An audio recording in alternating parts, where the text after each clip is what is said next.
কোরআন আমাদের জন্য নবী পয়গম্বর হাদিসে কিতাবের ভিতরে বলেছেন হুজ্জাতুল লাকা আও আলাইক। এখানে ডানে বামে আলেম, অনেক আলেম বসছেন, আলেম ওলামা রয়েছেন। সুন্দরগঞ্জের ভাইয়া, ও বাবাজিরা গো, অ্যাটেনশন প্লিজ। কিয়ামতের ময়দানে কোরআনুল কারীম আপনার জন্য নাজাতের দলিল হবে, নইলে কিয়ামতের ময়দানে আপনার জন্য জাহান্নামের দলিল হবে।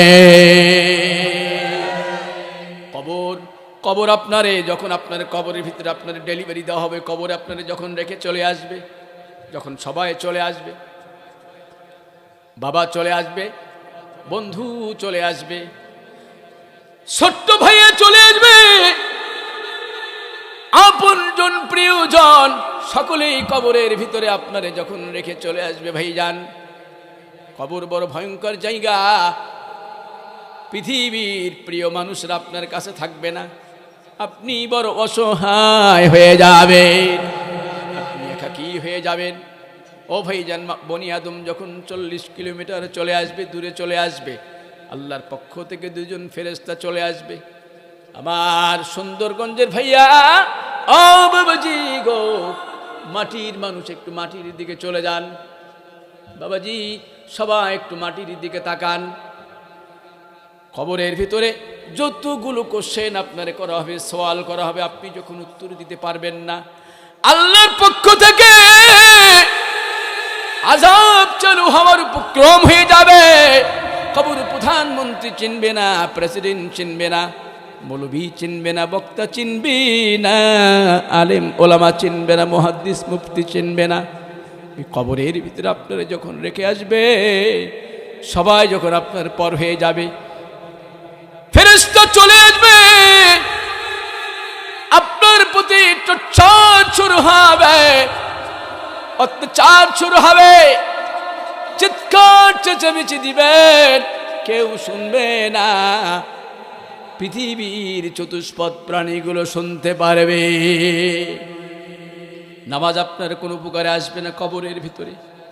ভাইজান, এই কোরআনুল কারীমের সাথে যারা মোহাব্বত রেখেছেন, আলেমদের ভালোবেসেছেন, ও ভাইয়া আলেমদের গালি দিবেন না।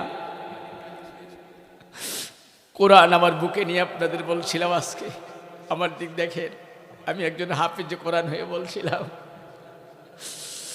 তওবা করেন, তওবা করেন ভাইজান। এখানে দুটো কোরআন, একটা আমার বডির ভিতরে আল্লাহ সেটিং দিয়েছে, আল্লাহু আকবার, চিৎকার দিয়ে বলেন আল্লাহু আকবার। আরেকটা কোরআন আমি কাগজের কোরআন আপনাদের সামনে বুকে নিয়ে আপনাদের একটু ওয়াদা দিতে চাই ভাইজান।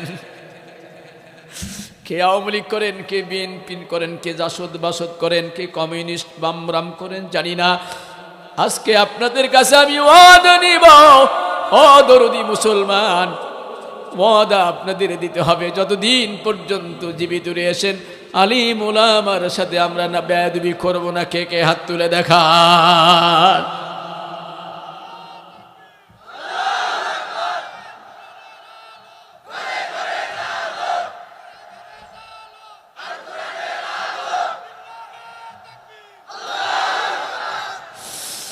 ভাইজান, কেন কেন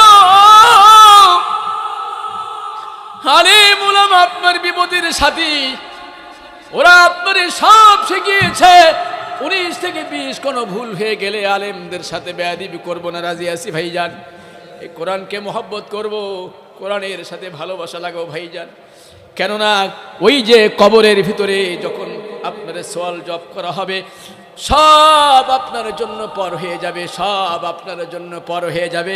কিন্তু কোরআনুল কারীমকে যেই ব্যক্তি ভালোবেসেছে, মহব্বত করেছে, কোরআনের সাথে যার বন্ধন হয়েছে, বন্ধুত্ব হয়েছে, ওই কোরআন ফেরেশতাকে এসে ডাক দিয়ে বলবে, না না, এই আমারে তেলাওয়াত করেছে, আমারে ভালোবেসেছে, আমারে মহব্বত করেছে, আমার আপন মনে করেছে, আমাকে নিয়ে আন্দোলন করেছে, আমাকে নিয়ে নামাজ পড়েছে, আমাকে নিয়ে মাদ্রাসা বানিয়েছে, আমাকে ছাত্র পড়িয়েছে। না না, তুমি যাও যাও যাও, ফেরেশতাকে কোরআন ধাক্কা মেরে সরিয়ে দিবে।